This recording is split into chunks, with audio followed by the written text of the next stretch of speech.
Every single night, when the clock struck 8, my mother would take my hand and walk me toward the storeroom at the end of our dark hallway. I was only 7 years old, and my heart would pound so hard I could hear it in my ears. The storeroom was cold and smelled like old boxes and dust. There was just one tiny window near the ceiling that let in a sliver of moonlight. My mother would put a blanket on the floor, place a glass of water beside it, and then look at me with eyes that seemed both sad and afraid. "You must stay here tonight, Maya," she would whisper, her voice shaking. "Please don't make any noise. No matter what you hear, stay completely silent." Then she would step outside, and I would hear the most terrifying sound in the world, the click of the lock. I was trapped. Alone. In the darkness. Every single night. I never understood why she did this to me. During the day, my mother was kind. She made me breakfast, helped me with homework, and sang me songs. But when night came, everything changed. She became nervous and jumpy, looking out the windows like she was waiting for something terrible to arrive. My father had left us when I was just a baby, so it was only the two of us in that old house on Maple Street. The other kids at school had normal lives. They talked about watching TV with their families at night or playing games before bed. I couldn't tell them my secret. How could I explain that my own mother locked me in a storeroom every night? They would think I was lying, or worse, they would call the police and take me away from her. Despite everything, I loved my mother. I believed that somehow, somewhere deep inside, she loved me too. The worst part wasn't being locked in the storeroom. The worst part was what I heard every night after the lock clicked shut. At first, there would be silence, thick and heavy, pressing down on me like a weighted blanket. I would curl up on my thin blanket and try to sleep, but sleep never came easily. Then, usually around midnight, I would hear footsteps. Heavy, slow footsteps walking through our house. They weren't my mother's footsteps. Hers were light and quick. These were different, deliberate and searching.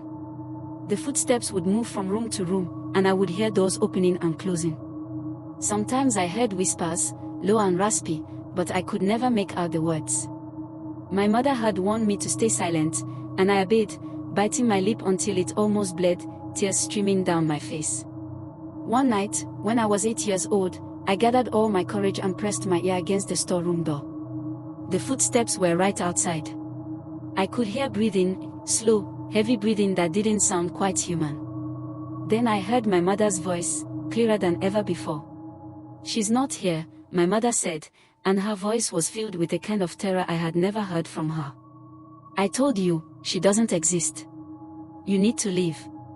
There was a long pause, and then a man's voice answered, deep and cold, "I know she's here, Rebecca. I can smell her. A child can't hide forever." My whole body went rigid with fear. Who was this man? What did he want with me? Why was my mother lying about me? That night felt like it lasted 1,000 years. When morning finally came and my mother unlocked the door, I saw that her hands were covered in small cuts and her eyes were red from crying. As I grew older, the nightly lockings continued, but I started to notice more strange things about our life. We never had visitors, not once in all the years I could remember. My mother never took me to the doctor, even when I was sick. She taught me at home instead of sending me to school, saying it was safer this way. We had no photographs on our walls, no family albums, nothing that showed our past. When I asked about my father, my mother's face would go pale and she would change the subject quickly. When I asked about grandparents, aunts, uncles, or cousins, she would say they were gone and wouldn't explain further. Our life was built on silence and secrets, and I was living right in the center of it all, locked away each night like some dangerous thing that needed to be contained. I began to wonder if something was wrong with me. Maybe I was sick with some disease that came out at night. Maybe I turned into something terrible when I slept, and my mother was protecting the world from me. Or maybe I was protecting myself from the world. These thoughts haunted me during the long, dark hours in the storeroom. I would examine my hands in the thin moonlight, looking for clues, were they normal hands or monster hands? I would touch my face, wondering if I was really human at all. The isolation was breaking something inside me, piece by piece, night by night. By the time I turned 11, I had spent more than 1,000 nights locked in that storeroom. 1,000 nights of footsteps and whispers. 1,000 nights of fear and confusion. And still, my mother had never explained why. Then came the night that changed everything, the night I stopped being obedient and started searching for the truth. It was my 12th birthday, though we didn't celebrate it. My mother locked me in the storeroom as usual, but this time, I had made a plan. Earlier that day, I had stolen a bobby pin from my mother's dresser and hidden it in my sock. I had watched videos on an old phone I found in the storeroom about how to pick simple locks. My hands shook as I worked the bobby pin into the lock after my mother's footsteps faded away. It took 20 minutes of fumbling in the dark, my heart hammering so hard I thought it might break through my chest, but finally it clicked. The lock opened. Freedom. I pushed the door open slowly, terrified it would creak and give me away. The house was dark except for a light coming from under my mother's bedroom door. The footsteps hadn't started yet, it was still early, maybe 9 o'clock. I crept down the hallway, avoiding the spots on the floor that I knew made noise. When I reached my mother's door, I could hear her voice inside. She was talking to someone, or maybe talking to herself. 12 years, she was saying, and her voice cracked with emotion. I've kept her safe for 12 years. How much longer can I do this? How much longer until he finds out the truth? I pressed myself against the wall, barely breathing. Who was he? What truth?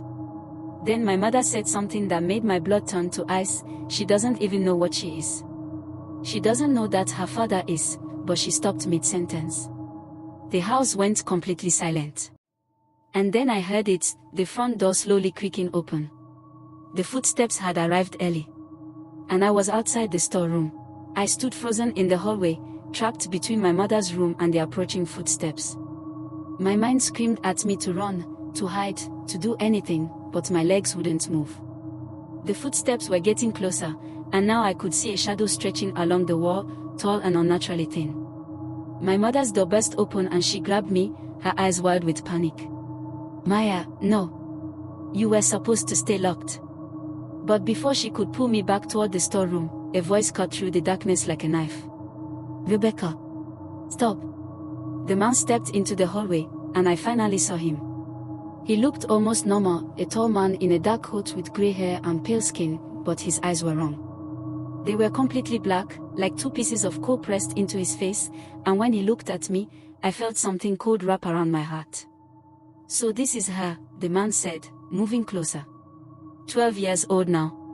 She has your face, Rebecca, but she has my, don't you dare, my mother hissed, stepping between us.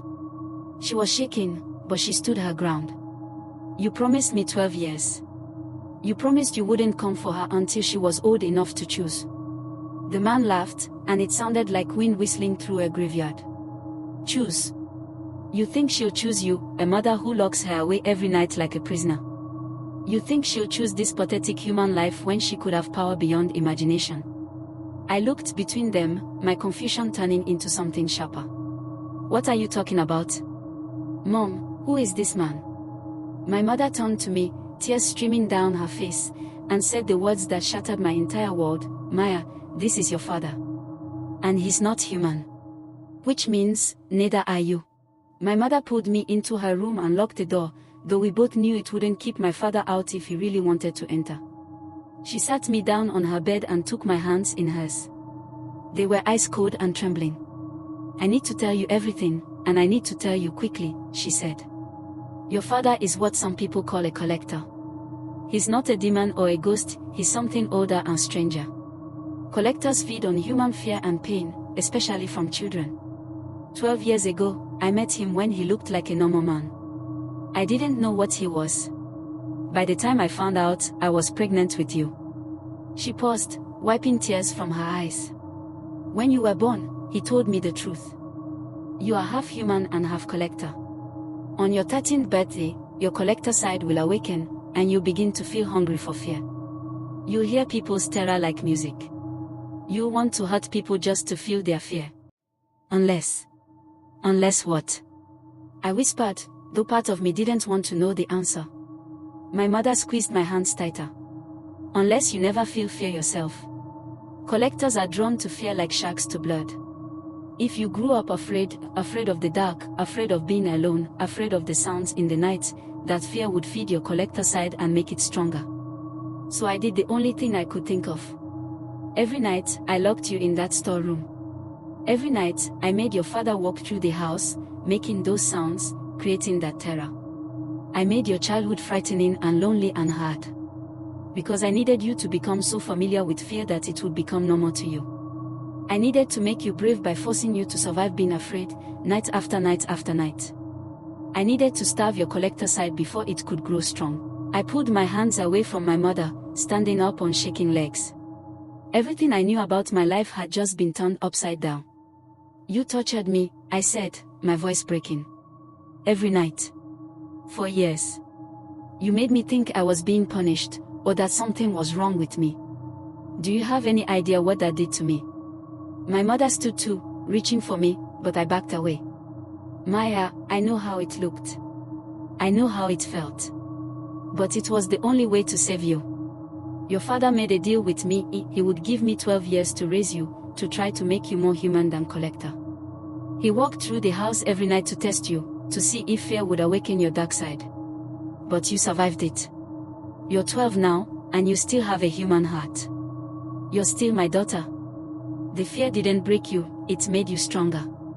Outside the door, my father's voice drifted through. This is very touching, Rebecca, but time's up. The girl turns 13 in 3 weeks. She'll begin the transformation whether you like it or not. Let me in. Let me teach her what she really is. I looked at my mother, really looked at her for the first time with new understanding. I saw the dark circles under her eyes from years of sleepless nights. I saw the worry lines carved deep into her face. I saw the scars on her hands from the times she had hurt herself to stay awake, to make sure my father didn't break the rules and take me early. Everything she had done, the locking, the silence, the isolation, had been her desperate attempt to save me from becoming a monster. She had made herself into the villain of my story so that I wouldn't become the villain of someone else's. Mom, I said quietly, why didn't you just tell me the truth? My mother's face crumpled. Because if you knew what you were, you might have given up. You might have decided that being a collector was easier than fighting it. I needed you to fight without knowing what you were fighting for. I needed you to choose to be brave, to be kind, to be human, not because someone told you to, but because that's who you decided to be despite everything. She walked to her closet and pulled out an old wooden box. Inside was a knife made of silver, glowing faintly in the darkness. There's one more thing your father didn't tell you when we made our deal. If a collector's child rejects their dark inheritance before their 13th birthday, there's a ritual that can seal away the collector blood forever. But it requires a sacrifice. Someone who shares your blood must give up their life to bind the dark part of you away forever. Before I could understand what she meant, my mother picked up the knife. No! I screamed, but she was faster.